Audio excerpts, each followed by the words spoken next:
explicación. Bueno, queríamos hablar un poco de este tema. ¿Qué está pasando con los jóvenes principalmente? Es el tema de hoy, ¿no? Sí, bueno, la gran pregunta, mientras vos hablabas acerca de esto de este chico con el arma en el interior de la provincia, yo me acuerdo cuando hablábamos hace unos años, bueno, todas estas noticias se veían en Buenos Aires, ¿no? Como las grandes urbes, de decir, bueno, esto pasa, y una de las explicaciones eran, no, lo que pasa es que la inseguridad está al día, etcétera.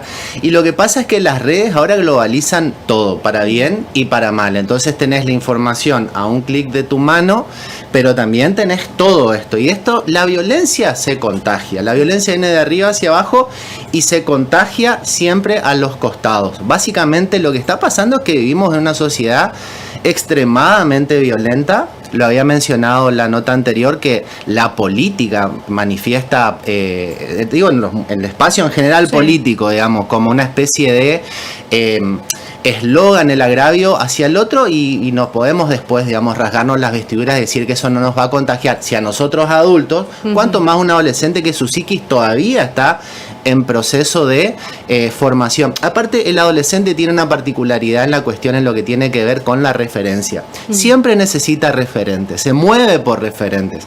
Y si los referentes que vemos son estos, y entonces ahí estamos en un problema.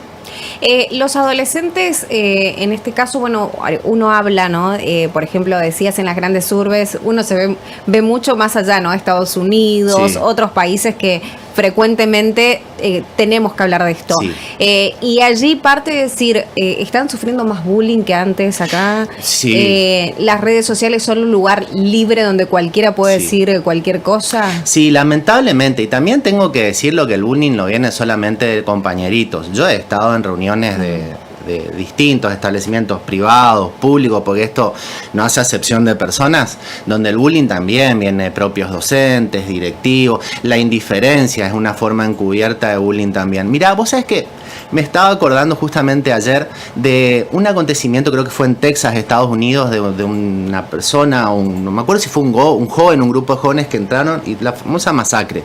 Y le preguntaron a Marilyn Manson, un cantante, digamos, muy conocido, porque estaban prohibiendo sus recitales, porque decían que incitaba a la violencia, al odio, etcétera. Y dice algo muy interesante. Al final de su nota dice algo, le pregunta, el reportero le dice, bueno, ¿qué le dirías a estos jóvenes? Como un consejo, ¿no? Y él dijo, no, haría lo que nadie hasta ahora hizo, escucharlos. Yo creo que los jóvenes están pidiendo a gritos que se escuchen, que se los escuche, pero se los escuche de verdad, porque la política toma a los jóvenes para escucharlo y que se traduzca en voto. Otros sectores los toman para ver qué hacen y venderles productos. Necesitan una escucha que sea solamente te escucho porque me interesás. Parece que esa es la gran deuda pendiente que tenemos. Exactamente. Redes sociales, porque ahora volvemos nuevamente y todo vuelve nuevamente en el camino de las redes sociales. ¿Qué pasa en esos casos? Porque uno cuando es mayor tiene miedo de las redes sociales. ¿Qué va a decir la persona? ¿Cómo nos va a insultar? Si nos va a insultar, si no, piensa lo mismo. Me imagino los adolescentes también cuando sufren estas agresiones allí. ¿Cuál es la respuesta que tienen? Bueno, es que ese es el tema. A mí lo que me preocupa y mucho es que no está habiendo un árbitro en todo esto, en el mejor sentido de la palabra. A ver, uno puede decir lo que quiera, como quiera, cuando quiera, a quien quiera. Y como vos decías, un adulto más o menos lo sabe. A mí yo lo digo, a veces me golpean comentarios que me hacen, pero si esta persona ni me conoce, a mí me han insultado por privado en Messenger, digamos, blup, y me han dicho barbaridades. Digo, ¿cuánto más a un adolescente que está en este proceso psíquico de formación?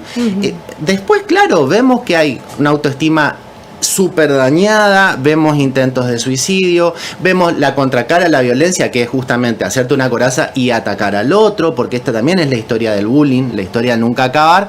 Entonces ese es el tema, digamos, que las redes vinieron para quedarse. El tema es también, otra vez volvemos a lo mismo, ¿qué modelo estamos ofreciendo nosotros de contracara a esto, decir, no, esto no está bien, pero esto sí está bien? Si nosotros vemos que entre adultos nos estamos sacando los pelos, paramos en el semáforo, uno nos hace bla, bla, bla, dale, y la sarta de insultos, entonces después nos sorprendemos porque en las redes, como si las redes fueran algo etéreo, la red se plasma lo abstracto en lo concreto y punto. ¿Cómo hacemos para comunicarnos con los jóvenes? Bueno, la gran pregunta. A mí me pasa muchísimo esto, digamos, que yo siempre que hablo con un joven, pero no es como una cuestión, ni un recurso terapéutico, sino una cuestión que a mí me preocupa mucho qué pasa en esa cabeza. Y de verdad creo que tienen muchísima información de lo que está pasando y de lo que va a pasar.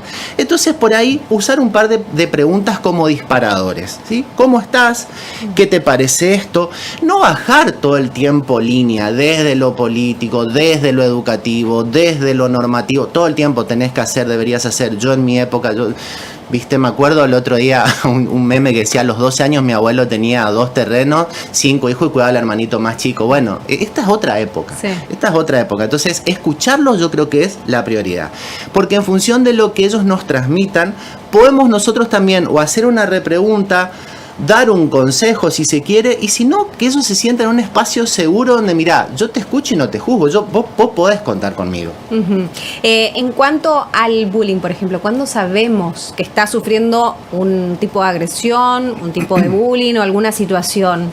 Bueno, si bien hay indicadores, digamos, que el niño, adolescente va a mostrar en su conducta diaria, va a haber cambios de hábitos, va a haber tal vez un ensimismamiento, una reclusión un poco más en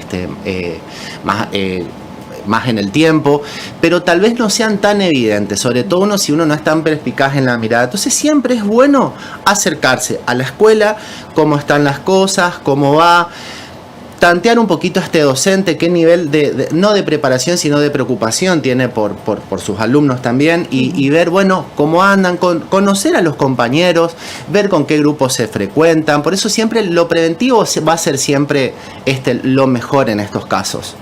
Perfecto. Entonces siempre, bueno, la charla... Sí. Es lo fundamental. Totalmente. La charla siempre sana, es un espacio de sanación. ¿Puede cambiar estas situaciones? Porque me imagino, ¿no?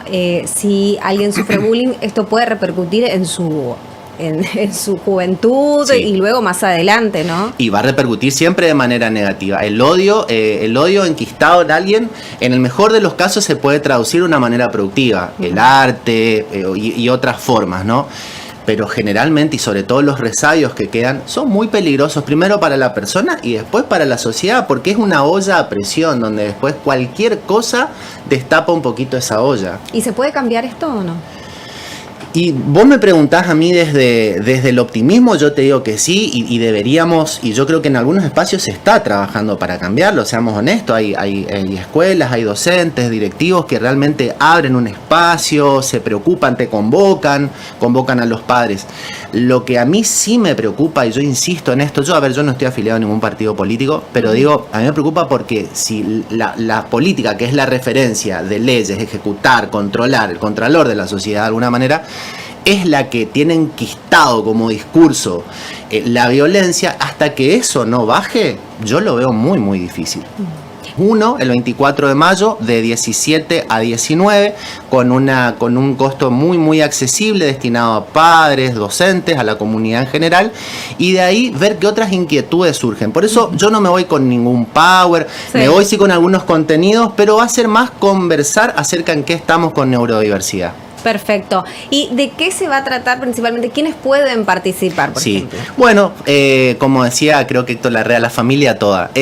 Padres, hermanos, abuelas, tíos, docentes, terapeutas que trabajen con desafíos en el neurodesarrollo. Vamos a estar viendo justamente una gran introducción, cuáles son los desafíos del neurodesarrollo, y esta gran pregunta, si los instrumentos de exploración son realmente buenos, si sirven o solamente estigmatizan. Esta pregunta yo la planteo, pero la vamos a responder el sábado 24. Exactamente, así nos dejas con un condimento. Dale. Entonces, para poder participar, 24 de mayo, ¿y dónde queda el espacio?